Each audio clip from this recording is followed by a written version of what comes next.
so serious.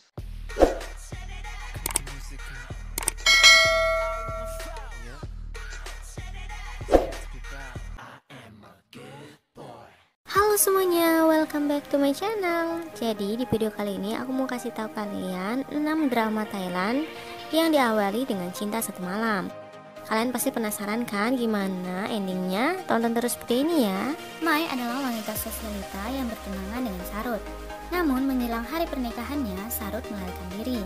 Sedangkan KD merupakan pengusaha real estate berusia 30 tahun yang sedang menunggu mempelai wanita yang bernama Pin di sebuah hotel resepsi mewah. Akan tetapi, KD harus menerima kenyataan bahwa Pin melarikan diri bersama pria lain. Di tengah kegalauan hati, KD berjalan ke pesta pantai dan akhirnya bertemu dengan Mai yang terlihat masih mengenakan gaun pengantin dan sedang minum sendirian. Akhirnya Mai dan KD minum bersama. Hal itu membuat orang-orang di sekitarnya mengira bahwa Mai dan KD merupakan pasangan. KD membuat lelucon ingin melamar Mai dan mereka pun akhirnya menghabiskan malam bersama di hotel. Pagi harinya, Mai merasa menyesal dengan apa yang telah terjadi pada dirinya dan KD. Ia ingin melupakan KD, namun KD tidak menyerah begitu saja. Kira-kira gimana ya kisah cinta mereka selanjutnya? Jayang adalah seorang gadis yang memiliki keberuntungan sepanjang waktu, sedangkan Not selalu memiliki nasib buruk. Not dan teman-temannya membuat klub band dan bekerja dengan sangat baik.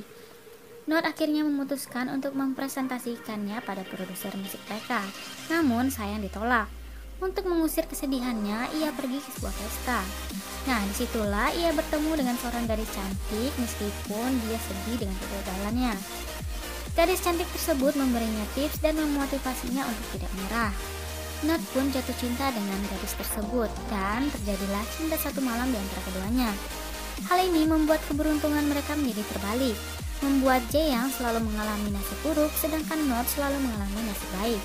Kira-kira gimana ya kisah mereka selanjutnya? Paramita adalah anak tunggal Paramin, CEO sebuah perusahaan real estate di Emperor. Setelah lulus, dia dan temannya pergi untuk merayakannya di hotel. Karena dia cantik, orang-orang lebih memperhatikannya sehingga membuat temannya cemburu. Temannya pun membiusnya dan menjualnya kepada seorang pria. Pria tersebut membawa Paramita ke kamarnya.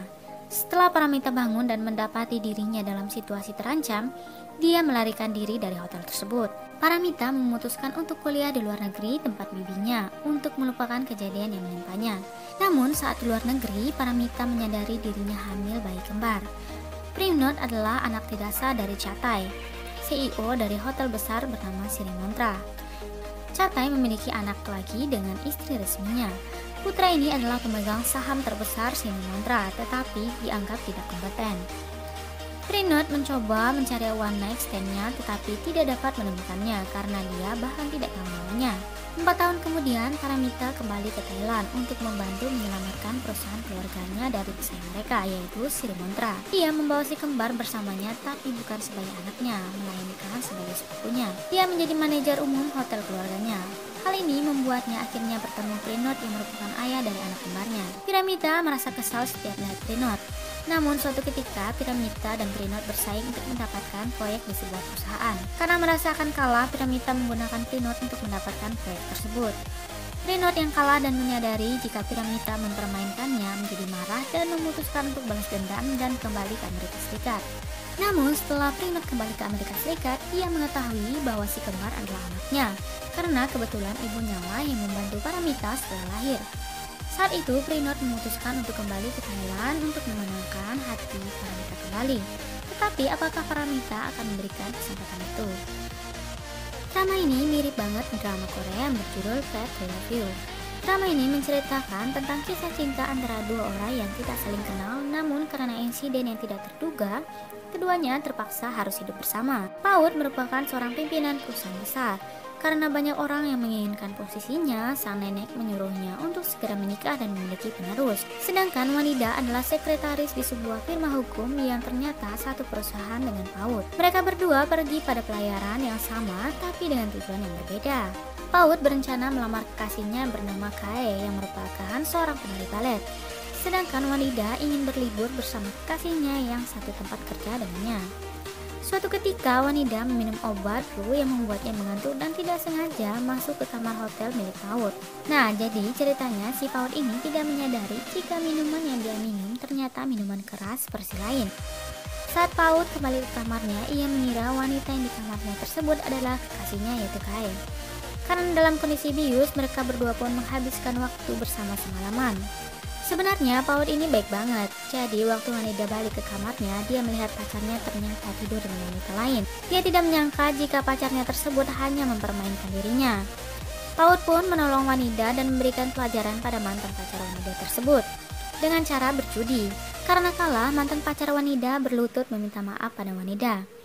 2 bulan kemudian, Wanida mengetahui jika dirinya sedang hamil. Ibunya yang mengetahui hal tersebut menjadi marah dan mencari tahu siapa pria yang menghamili anaknya. PAUD akhirnya mengetahui jika Wanida hamil anaknya, dan neneknya yang mengetahui hal tersebut memaksa keduanya untuk menikah. Awalnya PAUD tidak setuju karena dia memiliki pacar. PAUD dan Wanida pun membuat perjanjian perceraian. Hak asuh anak akan menjadi milik PAUD dan Wanida akan menerima sejumlah uang yang cukup besar. Akhirnya mereka pun menikah. Kalian pasti penasaran kan dengan kelanjutan drama ini? Vanity adalah dokter yang ganteng, pintar, tapi punya mulut yang tajam. Suatu ketika dia bertemu dengan Chloe, artis dan model terkenal yang seksi dengan image yang baik. Pertemuan awal mereka tidak terlalu baik. Chloe salah paham dengan Vanity. Kini mereka bertemu lagi dengan keadaan yang tidak terduga, yaitu satu kamar berdua. Ketika akan keluar dari kamar, wartawan muncul. Kemudian masalah terus terjadi pada Chloe. Vanity pun memutuskan untuk membantu Chloe dengan menjadi pasangannya dan akhirnya mereka pun menikah. Bisakah 2 orang yang saling benci hidup bersama? Sunday merupakan mahasiswa yang seringkali dikelilingi banyak teman laki-laki yang dianggapnya sebagai teman dekat. Suatu pagi ia terbangun dan menemukan dirinya di rumah Tada, yang merupakan salah satu dari temannya. Mereka tidak mengingat hal yang mereka lakukan di malam sebelumnya karena mereka telah tak sadarkan diri. Akhirnya mereka menyembunyikan kejadian tersebut dari teman-teman mereka lainnya demi menjaga persahabatan yang ada. Namun ia tak dapat menyembunyikan perasaan cinta tersebut. Kira-kira gimana ya kisah mereka selanjutnya?